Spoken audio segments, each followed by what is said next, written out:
Doing their bit, the World War II mystery waiting to be solved. Welcome back to our No Story Left Behind challenge, where you're helping us ensure no story is left behind. Last time, we explored historical newspapers to add more color and context to the Griffiths family story.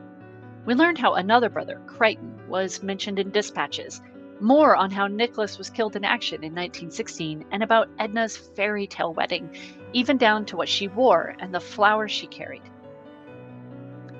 Now we're picking up their story in the late 1930s on the eve of another World War.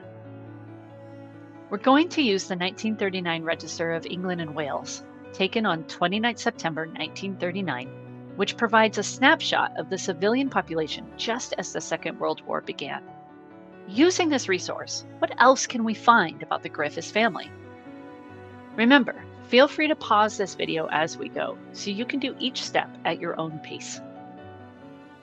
To start, let's focus on another of the Griffith sisters, Gwynfil, born in 1904. Head to Search and then 1939 Register and add in her first name, her last name, and her year of birth.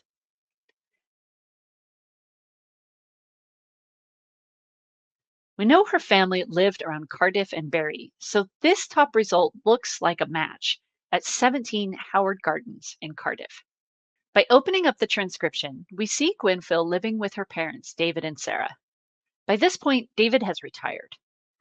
Also in the household are Gwynfil's brother, Reginald, who worked as a building clerk, and sister Edna Hook, listed as Sarah E. Hook, with her daughter Valerie. The Griffiths also seem to have taken in various boarders, including 2 medical students. But what's really interesting here is Gwynfil's occupation. She's not simply listed as unpaid domestic duties, but as housekeeper in the house. What do you think this tells us about Gwynfil? By listing her occupation this way, it is likely indicating that she was really working for the house and its boarders instead of finding outside employment. It also likely meant that her compensation was a combination of room, board, and possibly some pay from the income they were getting through these boarders. When exploring family history records, it's vital to check original images whenever they are available to see if you can spot more clues. And in fact, if we check the original image in this case, we make a startling discovery about the state of Edna's marriage.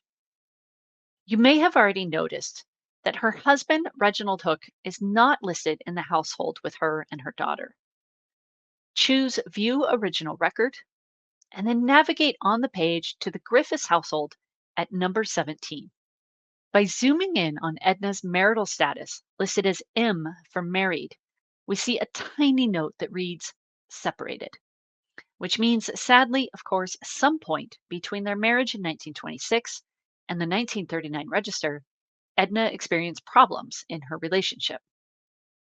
We'll return to this next time to discover possibly why this happened. Edna's entry on the 1939 register is an important reminder to check every part of a record so you don't miss any vital parts of the story. While a new generation of young men were fighting for king and country, the surviving Griffiths family members would have taken part in keeping the home fires burning. If we search for Richard John Griffiths in the 1939 register, we learn that his son had a skilled civilian role. Search for Richard J. Griffiths, born 1886, and choose the result for 67 Ty Fry Road in Cardiff. By this point, Richard, who had fought in the First World War, is a local government officer for Cardiff City Council. His son, also named Richard, is a tile fixer and a bricklayer, just like his brother Malcolm. But again, if we navigate and view the original record, we learn that young Richard was also a pilot for the Civil Air Guard in his spare time. So not only did the Griffiths family do their bit during the First World War, they also volunteered on the home front during the Second World War. When exploring a family story, it's important to look at all available records. That way, you can use each one as a puzzle piece to build that bigger picture. We suspect there is a strong sense of duty that runs through the Griffiths family. In total, sending 7 sons to fight in the First World War, and how they seem determined to do their bit when war comes knocking again. Next time, we'll bring their story to a close and explore some of the final threads: why Edna's marriage broke down, why Reginald was awarded the Military Cross, and more besides. And as always, be sure to explore the 1939 register for your own family on the eve of the Second World War.